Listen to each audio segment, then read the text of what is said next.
tripod in the Power Stroke.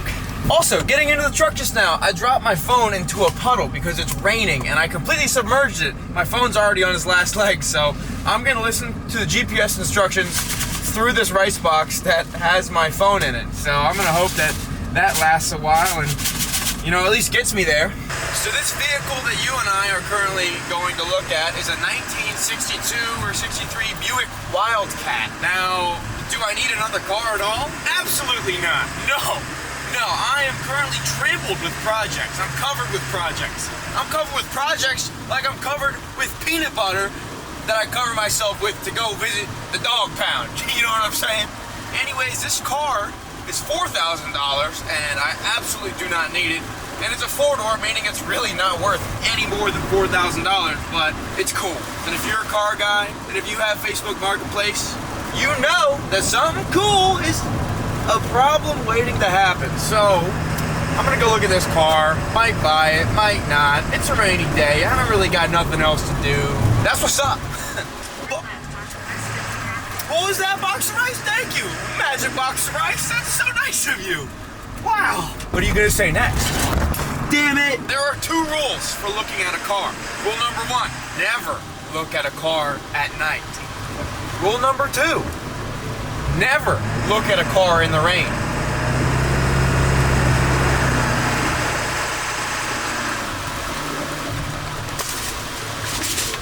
Did you say something? This is miserable, awful weather for this. I'm making a horrific decision right now. Turn right. I can hit that. I am now here, and I will see how bad of a decision this will potentially be. All right, here I am, about 30 minutes later, wet, and a new owner of a car. Pretty awesome. The guy that just sold me the car told me that his inspiration for buying it was my little Galaxy reel I made, which is super duper cool. That's actually my favorite reason for creating content, is that it can inspire some other hot rodders to do some hot rod stuff. So this guy's getting out from under this car. I got it for a pretty good deal. Now we're gonna do something cool with it. 20 minutes later. Hey, check this out. Dash light, baby. Let's fire it up.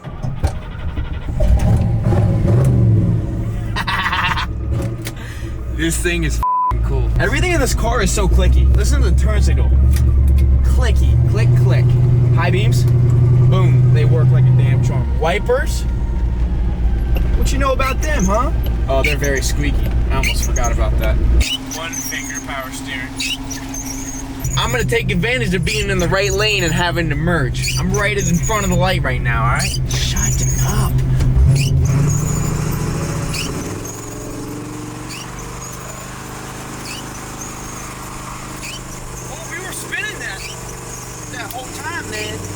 Yeah, man, you should get away from you, bud. Yeah, the old Chevy can't keep up with the that 401.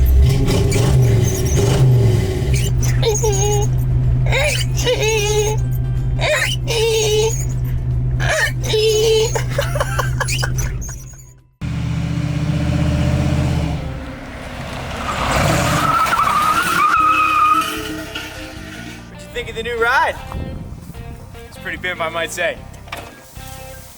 Probably worth something. Check it out. Holy guacamole, yeah. Check it out.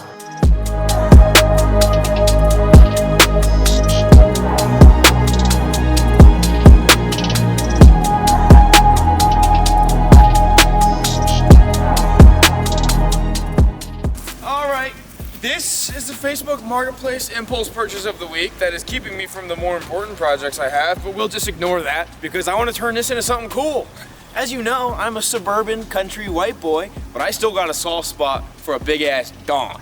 And I want to build a big ass donk. And this, being a four-door, big body, American 60s car, is gonna make one hell of a donk. I only paid $3,000 for it, so I think we can stick to a relatively small budget and build a relatively baller car. So let's get to work.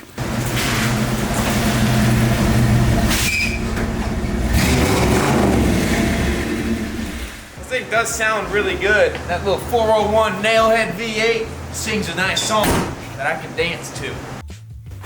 Now I am new to the donk game, but from what I've observed, the donk is really a big body car like this, with some really blingy wheels, a little bit of stance, and some nice accessories, including exhaust and lights. Sounds like something right up my alley. So, first thing we gotta tackle in obvious Tom fashion is the exhaust system. First order of business is putting it on ramps, because the stupid frame on this car is shaped like an X, and the factory jack points on the rockers are completely rusted off. So we can't put it on the lift, so we gotta put it on the ramps.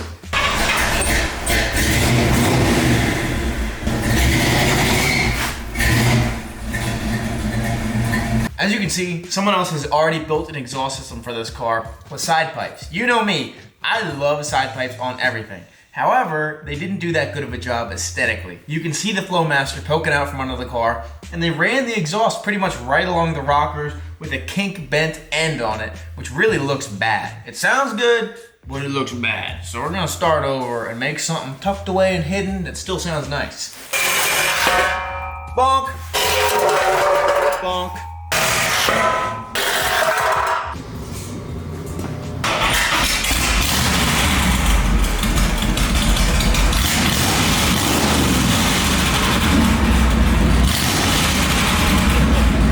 Sounds kind of cool.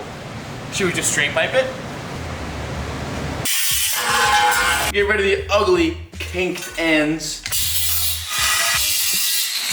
Well, now that we've messed with it, it appears the side pipe look is the only thing that's gonna fit properly. Again, because of the stupid X frame and stupid floor pans that sink down and don't let you run a nice exhaust system. So we're gonna do side pipes. They're just gonna look better, and obviously they're gonna be louder.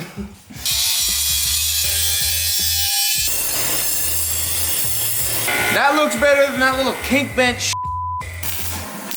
Now that is pretty much the exact same thing it was, but with a little more class and style, you know what I'm saying? How's that, cameraman? Straight-ish. I'm gonna paint it black so it kind of hides a little better under the car. I'll leave the tip nice and shiny stainless, so be a little bit of style, but generally this is just gonna look better, tucked up closer to the car, without that god-awful, ugly muffler. It's definitely not the fact that I'm a dick and I want it louder. Definitely not that.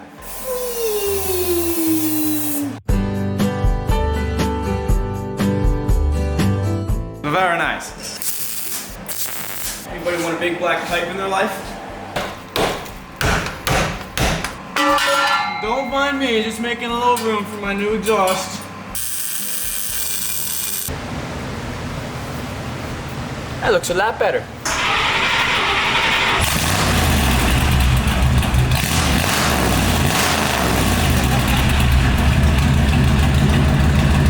That sounds pissed off. Blah, blah, blah.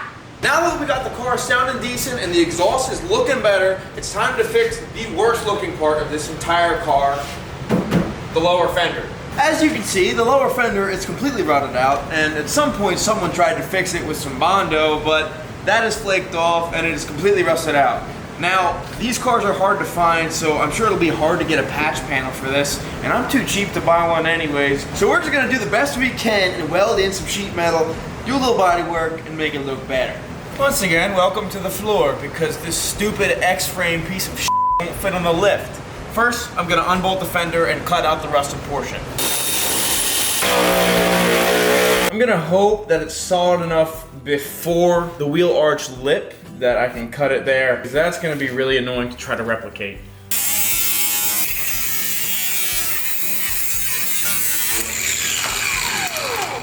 Mmm, delicioso. Now I'm going to very artfully create a patch template out of this cardboard here. First I'm gonna kind of roughly sketch out how I think it'll go together. You know, something like this. And then we'll get a little extra here. And it might go down, you know, it might go down to here. Yeah. We'll say that's gonna be perfect. And then we'll cut that out and see how much I f***ed it up. Wow, that fits up pretty dang nice right there. Beautiful. This is a good starting point. This is a pretty good patch for the side of the fender. Now, as you can see, the factory piece goes under so I can actually bolt onto the chassis. So I have to mimic that with another piece of cardboard that I will tape to this one. Right there. I can now take my original piece and then tape my second piece to that. Now this piece, we fold the bottom under. We now have a nearly complete patch. Now there's still one little bit left, and that is the back side. This piece also folds in the back and will weld to this. So we need to make one more piece that goes here. Fold it in. That ends up pretty much right where we want it. Nice, nice. Now all of these ends I've made will fold in post-production, but for now we take this cardboard piece, we flatten it out, and we lay it on some sheet metal, trace it, and cut it out like so. Boom, that piece ought to work. Line this up, and then trace the edges. Now, we slice and dice. Clean it up. Boom. Clean enough to eat off of. Now, how do we put those bends in the easy way? First, find a nice flat surface like a workbench. Boom, lay it down, line up the edge with the points that you want to bend it on. Take a nice big heavy piece of straight flat stock. Line that up right over top of where you want to bend. Make sure it's nice and straight. You're gonna take some clamps, clamp it down, make sure it's not in the way of bending. Boom. Now it's nice and tight. You can really just kind of by hand press it down evenly. All right, and then take your trusty rusty hammer, hammer it along that edge. Boom! Wow! Like it just rolled off the factory floor. Now on the second smaller bend, it's easy to just put it in the vise. Do the same thing, line it up. Boom. Give it a fold. And then give it some taps. Ta-da! Now we got our piece. How does that fit up in there? Ooh, it hugs the edge, it goes up, and it is pretty damn close. I'm gonna have to shave this a little bit and fit it up, but that's normal for these patch panels. You wanna sand bit by bit, not too much, because if you sand too much, then you got gaps to fill or you gotta start over. So, I'm gonna trim this until it fits perfectly right here, and then we can weld it. Boom, done. This fits relatively well, so I'm just gonna start welding and see how it fits. As you can see, I'm not patching anything on the inside of this because to do it right, you gotta take the fender off, and this thing's not really worth it. You may as well just replace the fender. So I'm just gonna do a little bit to slow down the rust process, and then we'll weld on our new piece. Would you look at that? Good as new. All right, I have primed the backside of this so it won't rust as fast, and I'm now going to start splicing it in.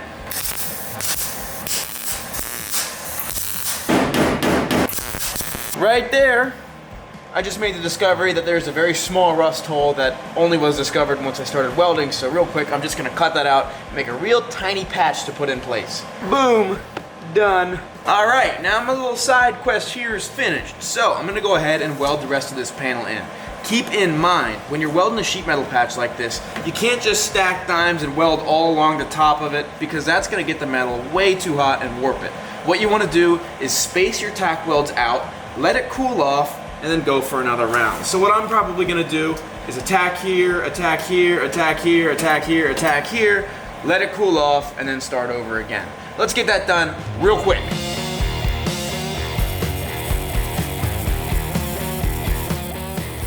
It's all welded up now, so let's grind off these welds. Again, being mindful to not overheat the metal.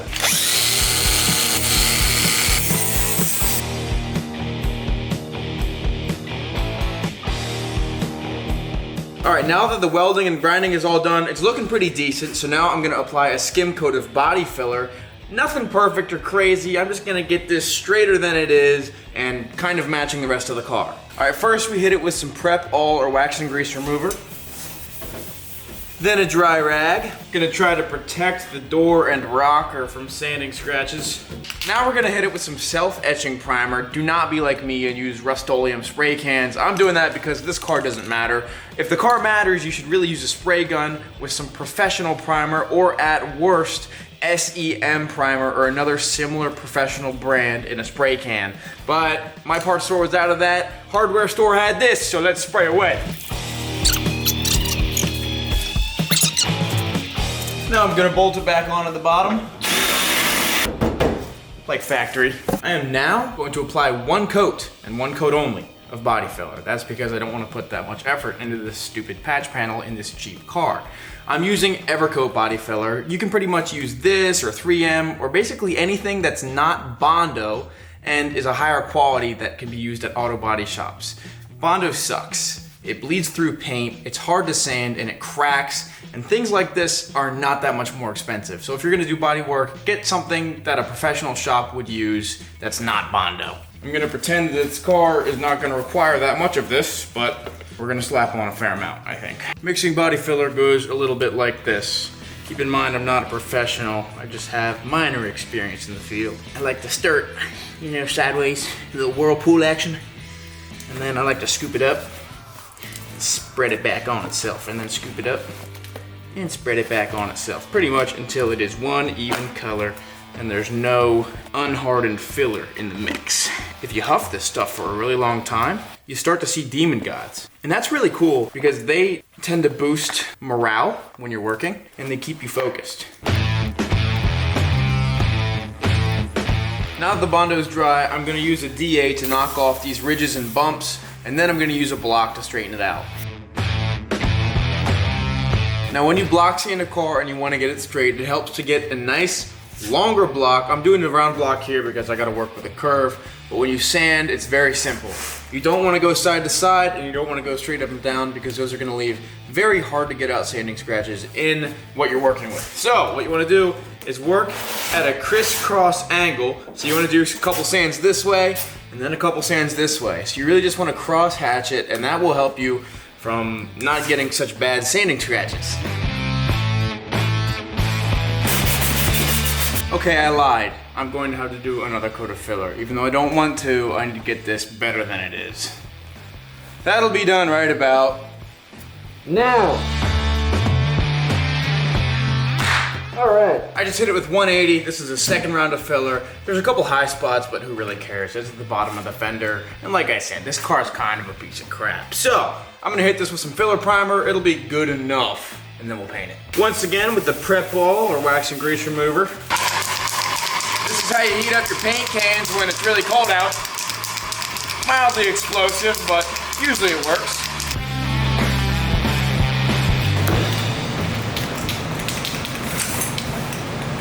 All right, bodywork's done. Ready for paint. This is the closest thing that the local hardware store had because I couldn't find the actual paint code and touch-up paint online, and you know I only use spray paint for these things. So, let's hope that the gloss sage green is close enough to the rest of the car that you don't notice this hellaciously bad. And also keep in mind there's gonna be a chrome trim panel covering half of this, so maybe that'll distract from it, but we'll see how close this is. Oh, that's like the same color. Kind of, not really. Honestly, not that bad. Now we're gonna go for the blend. All right, when you're using a rattle can like this, these tips kind of suck because they don't spray out. They just kind of spray straight. So we're gonna aim upwards, and once we get to this point, we're gonna let it kind of like mist, you know, just blend like a professional body shop would. First, I'm gonna get that little edge there, and then this little edge here. All right, ready? We're gonna go straight up. Ready? We're gonna blend this. Professional body shop who? Last coat. It's gonna look really good. It's gonna look great. It's gonna look awesome.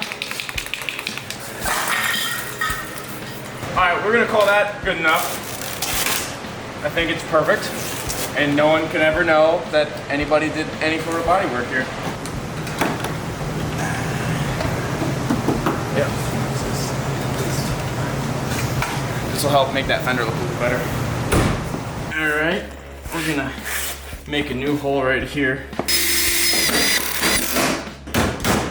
That's not terrible. Kind of matches the rest of the car. All right, now that we fixed the first worst part of the car, let's tackle the second worst part of the car, which are these stock 15-inch wheels with the grandpa hubcaps and the white walls.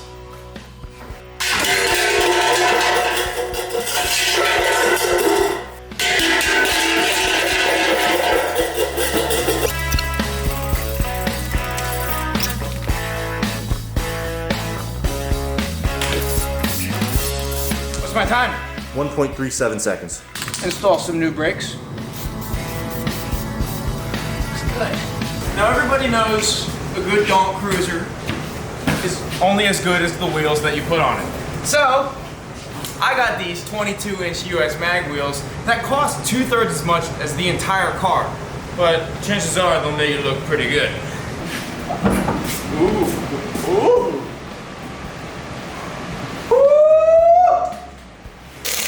I'm gonna do a little test run just to see if they fit. How's that? Ooh! Damn! Wow. That looks good. You know, the better your brakes are, the better your car will stop. A wise man once told me. Now it's got a mind of its own, huh?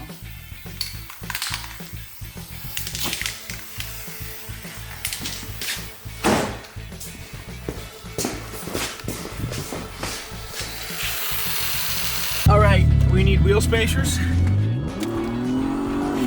and some other things to make that car better.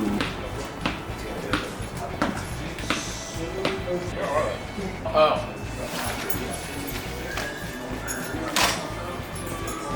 I've decided I need a sound system. What better place to buy a sound system than AutoZone? If they have them, I'm gonna buy this, and I'm gonna buy those. And then we're gonna make this Buick bump. Just big ball in here. Are you Tom's Reaper? You. We have 46 miles till empty. Let's see how many miles I can burn in one pull.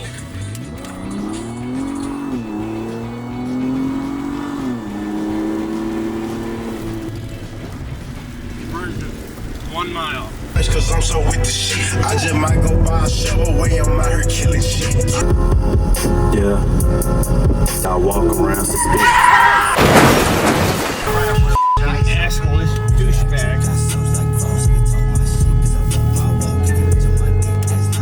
I hate this guy. Alright, we got spacers now.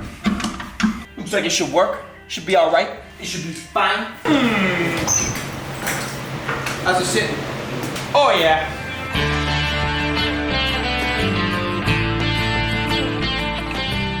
Now it's time to tackle the sound system on this Buick because every good donk has a bumping stereo.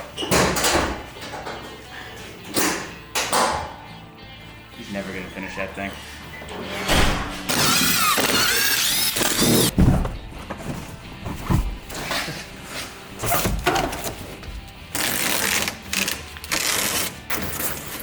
Nice.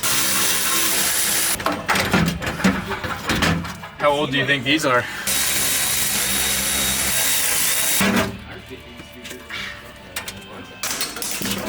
Perfect. Picked up AutoZone's finest, this Kenwood Bluetooth stereo from AutoZone. Should work pretty good. I think someone else already had a radio in here at some point and they left these mounts under the dash, so I'm gonna use them. Time to start an audio shop. Time to drill a hole in the firewall to run some wires. Find something that's easy to access from the engine compartment, by the way. Before you start a project like this, ask yourself, do I really want to do this? Do I really care enough to have a radio? Because once the wires start flowing and the soldering starts to happen, you really second guess your decisions. All of these universal radio wiring harnesses are the same. The red wire is a keyed 12 volt, yellow wire is a constant 12 volt. So I got this red wire, it's gonna go under the dash to a keyed 12 volt I found, and then I'm gonna run this yellow wire up to the battery. Now the right way to connect wires is not wire nuts, and it's not crimps, and it's definitely not twisting the wires together and covering them in electrical tape. What you want to do is solder. So when you solder something, first cut the wires, get a nice little bit to work with here, and put your shrink wrap down before you solder so you don't forget it. And then what you want to do is separate the wires into some V's. And then you take your two V's, and this is the tricky part. I kind of set them a little bit apart, you know, get that little gap. I set them together like this, and then twist in opposite directions. See, when it's all said and done, that's already a pretty strong connection. But then, we add some solder to the mix. Get a trusty soldering iron, dab a little bit on there. Then you hold that melted solder to the wire to heat it up. What I do to speed it up is I kind of dab it on the tip of the solder and the wire, and then that'll help it travel. You can see it's heated up now, so really, you're able to feed the solder through the top of the wire. It's melting through the wire. That's what you want. You now have a strong soldered wire. Wiring with Tom. You're welcome. Because it's, get it? It's like the two wires when they go together like that. It's like it's almost signifying like when.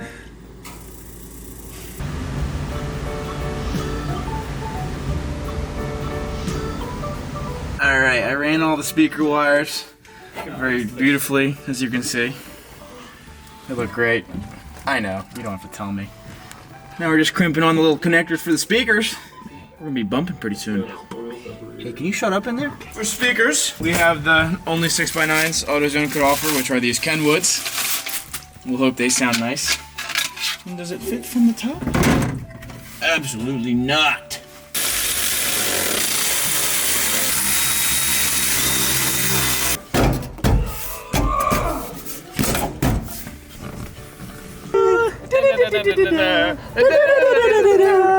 I thought there was supposed to be candy back here. Get these installed. All right, these are tight. This thing's so quality, even got a cover for it. Look at that. All right. Oh, the subwoofers going in are these 12-inch Alpine Type S's that hit so hard they make your brain hurt, and that's exactly what we're going for. Also, I have a 1200 watt SCAR amp that seems to work pretty well with them. Move! Look at that. A little microphone for the Bluetooth talking. Tightening up the wires under the dash. Make them nice and tucked away.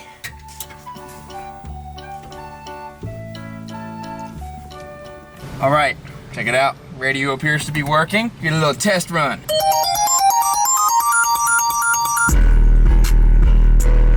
Wait, I got a little knob. I turned the bass up.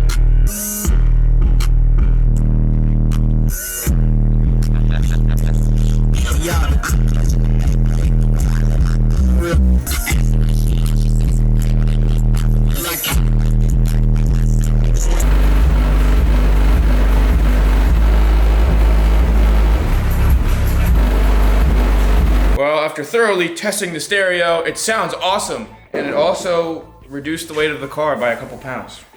Put seatbelts in it so I don't slide under the dashboard in the event of a horrific car accident. I'll just mash my face off the steering wheel really hard.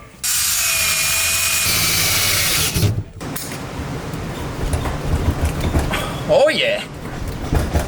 All right, finishing touch for the appearance of this car is my favorite modification for these dual headlight classics, the yellow center headlight. I don't know why, but I think it's scientifically proven that yellow headlights look really cool on old cars, especially when they got dual headlights and the centers are yellow. It makes everything look way tougher. So I'm gonna glue these on, stick these on, and then this is gonna be all together. Don't look too close. This does not look that good, especially when it starts making wrinkles and bubbles. But thankfully, you don't have to look at these up close. You can look at them from far away.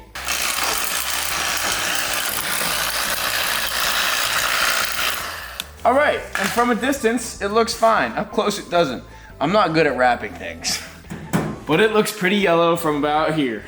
Cameraman thinks he's better at this than me. I am, and I'm gonna show them in the details that I am. There's a real possibility he is better at it than me. Look at that focus. That dedication.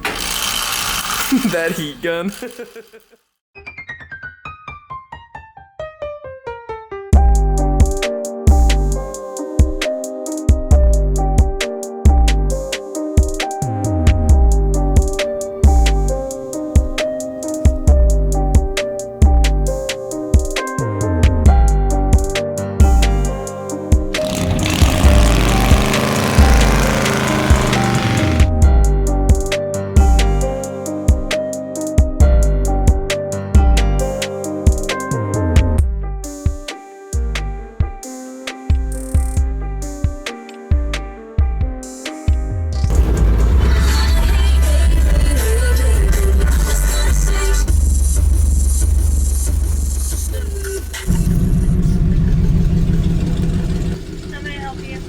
you guys have any meth? Anyone, I'm sorry? PCP? I'm sorry? I'll just get 8 cheeseburgers, please. Hey, Myron.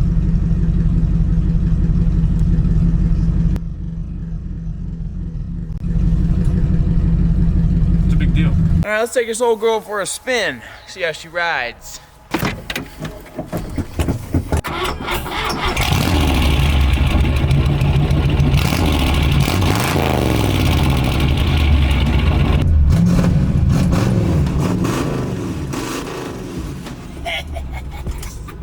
Give these straight pipes a listen. Yeah,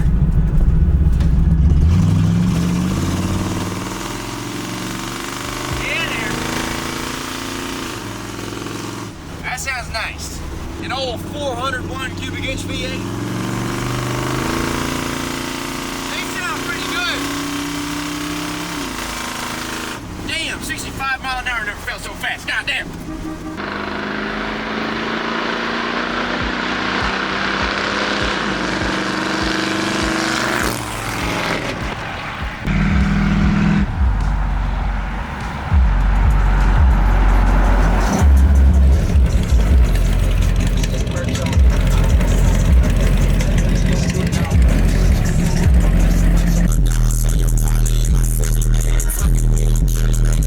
We gon' steal them, they come out.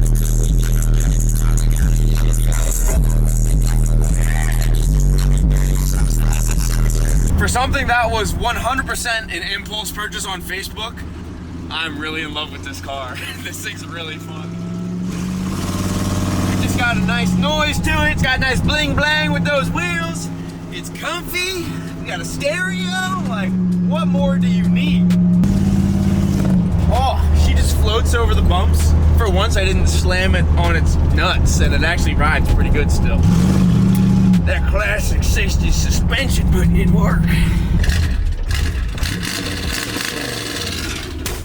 You know, some people hate straight pipes. I love straight pipes. They sound so good on this. You're just talking right now.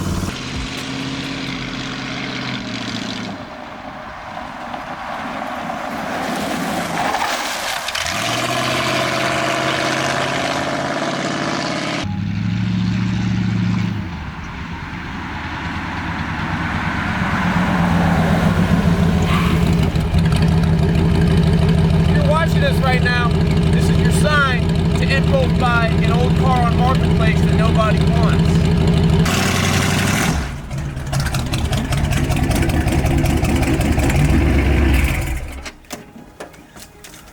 Oops. Guys, thank you for watching this video. I hope you enjoyed building this donk just as much as I did, because it's now in like my top 5 list of favorite cars, which is a constantly changing list. So there's a real possibility you'll never ever see it again. But regardless, one more thing.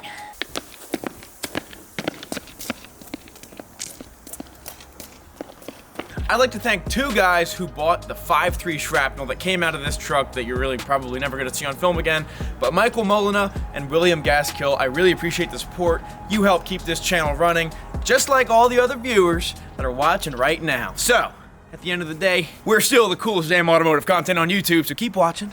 I love you very much. And you have a blessed day. Bye.